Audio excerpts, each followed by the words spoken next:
Hi folks, and welcome to my review of the EMAX Freestyle. EMAX Freestyle. So what do you get in the box? Well, you get your Freestyle.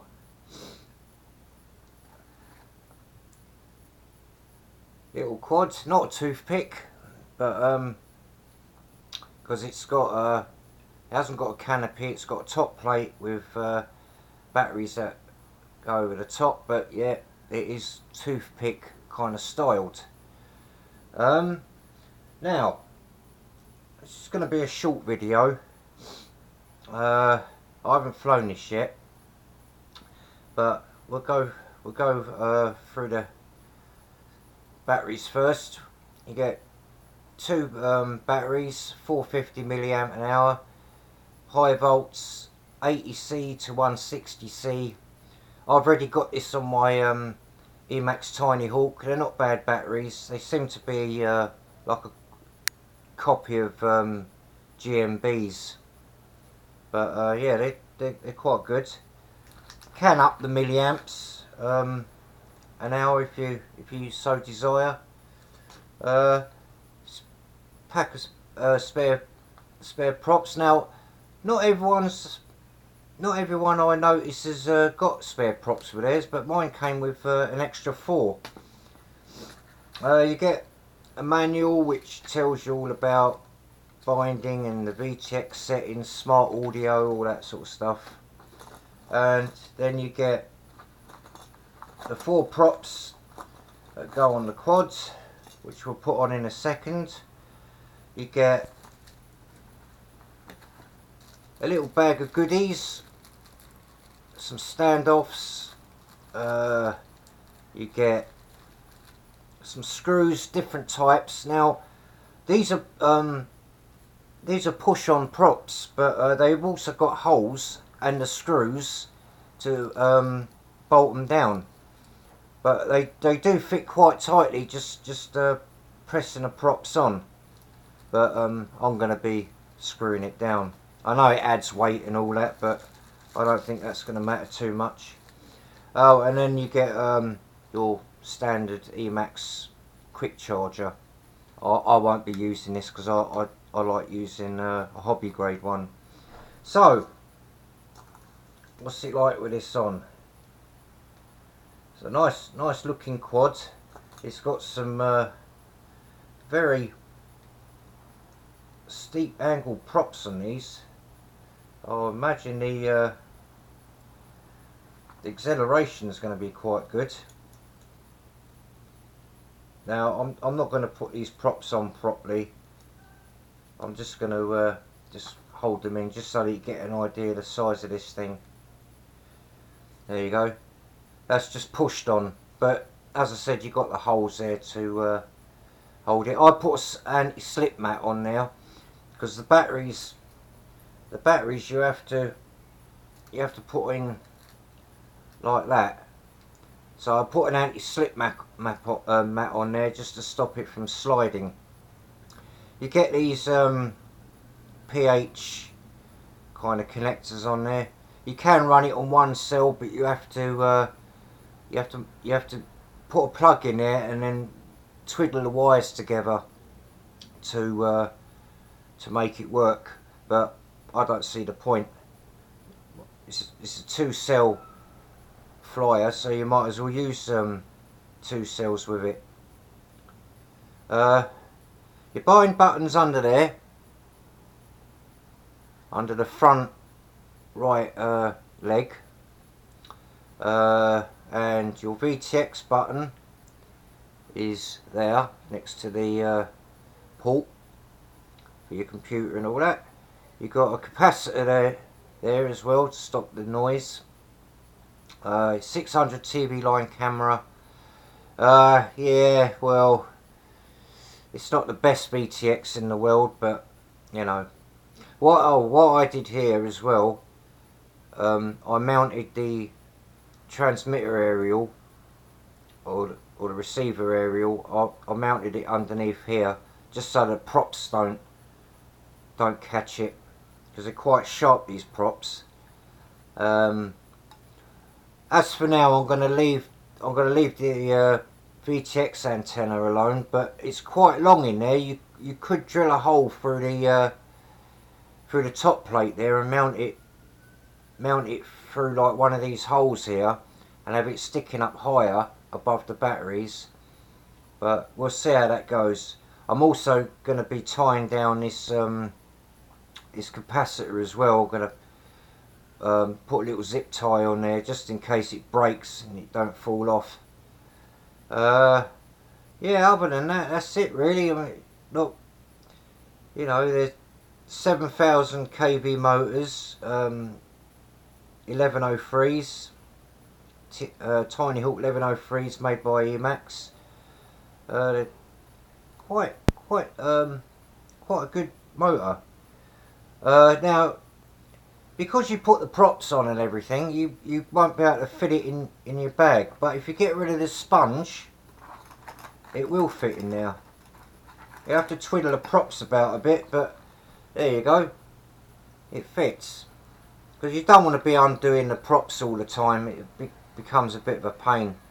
And once these are press fitted on there, they're quite hard. You can pull them off, but I don't want to strain the motor shafts if I keep taking it on and off. So I'm just going to be carrying it like that with my batteries there and all that, and off you go. Now, I've spoken to EMAX and they're going to be doing a video on how to bind this, because a lot of people have been having problems binding this. And the one thing that they telling you to do is to do a CLI dump. Now, I don't know why you have to do that, because this comes as a bind and fly. You just bind it and fly it. That's the whole point of a bind and fly.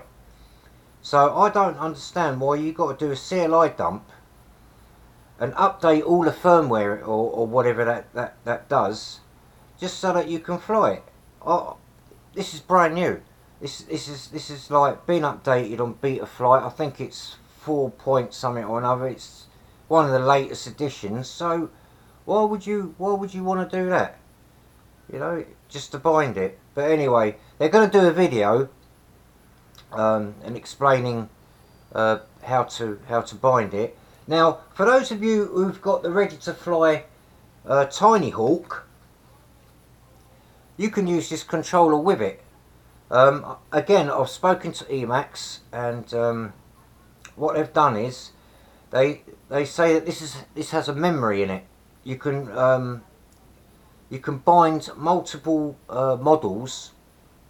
I'm not sure about like regular frsky D8 models. I only know about the EMAX ones, but I've got my TinyHawk bound to this, and they reckon that I can bind this to this and do all the switches and everything be bound to it as well. So, because obviously there's no on-screen display on here to do all the switches and everything, and it has a model memory built into it, so you can actually bind the EMAX models to it. I haven't tried it, but to go into bind mode, you switch this on, and then you press these two buttons here at the same time, but it mustn't bleep. So you do like that. Now, I don't know if you can see it, but that green light's flashing. There's also a red light that flashes. Very, very hard to see. I doubt this camera's going to pick it up. But that's your bind mode. Once you bound it and everything, to get out of bind mode, you press these two buttons again.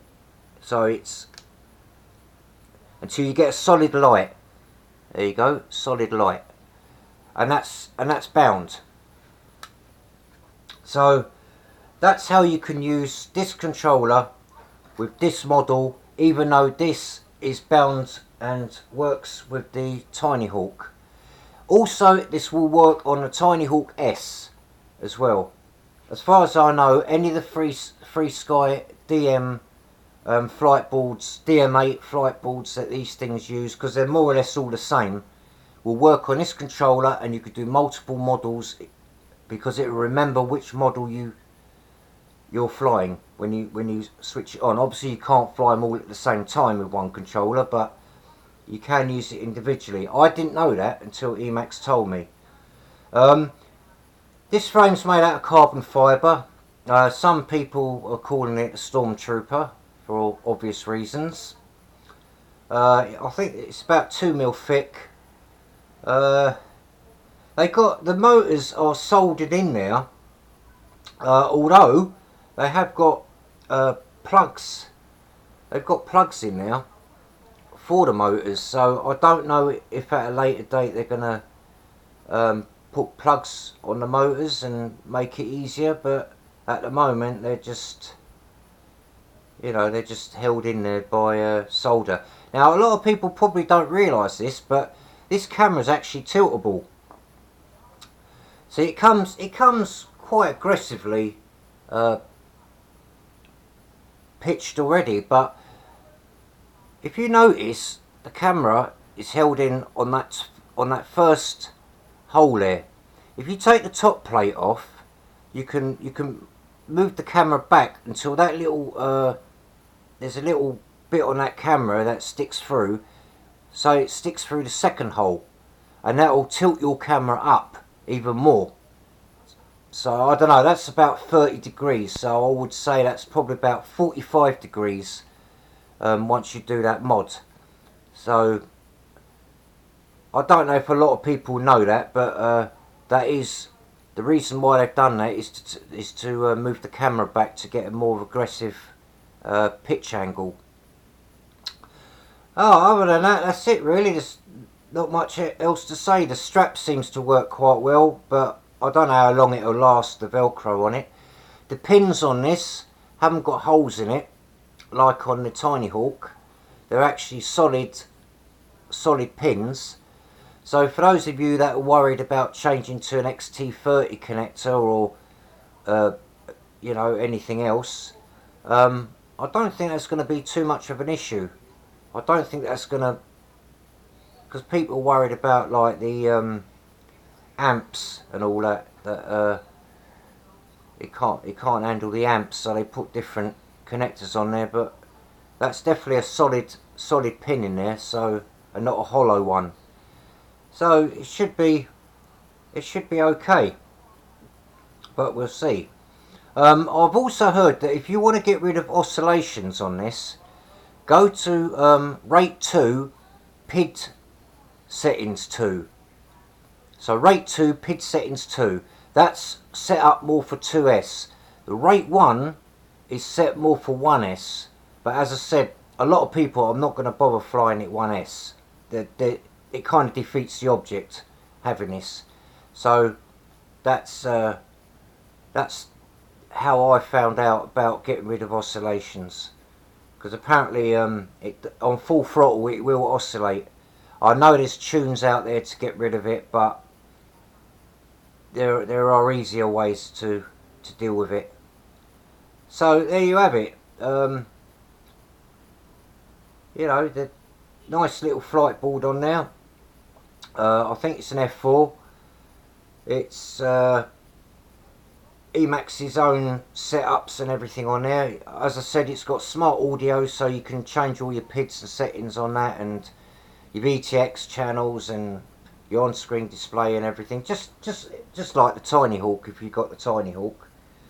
I'm gonna try and bind it to this controller, and I know it's only a toyish grade controller, but I can't be asked to do a model setup on my T8 SG jumper. I'm not all that savvy with all that yet. I've still got to learn that. But I'm in no hurry to fly this anyway. I've got my TinyHawk and I'm still getting to grips with that. You know, I'm still learning on that. So I don't want to sort of go out and fly this and smash it to pieces.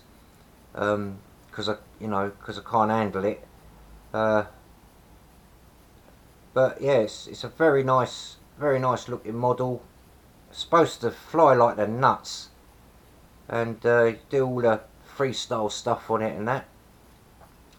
So that's it. That's a quick overlay on the EMAX Freestyle. Incidentally, I did buy this in the UK quite cheaply actually. If you go on eBay and do a search for those people that live in the UK here, you can actually get this within 2 days of ordering it, rather than ordering it from China. Go on eBay. There's a guy there that's selling these in Middlesex, and you'll get it. You'll get it at the same price that everyone else is selling them at, like round about £85, and he will send it within 2 days. I got mine 3 days because we've had a bank holiday, but you know what I mean. You get it quick, so well worth doing. Anyway, that's my quick review on the EMAX Freestyle.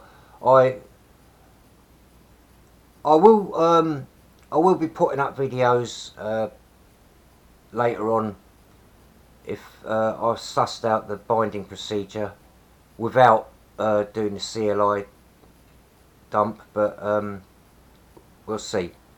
We'll see what happens. I only got this yesterday and I haven't really mucked about with it too much. I want to do a couple of mods on it, mainly just to keep this out of props and, as I said, the capacitor and that. I'm not going to muck around with the settings too much.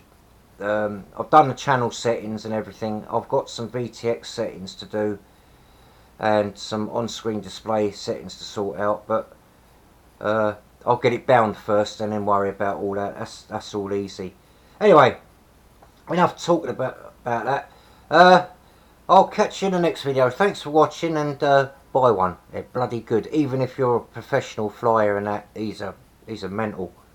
Alright, I'll catch you guys later.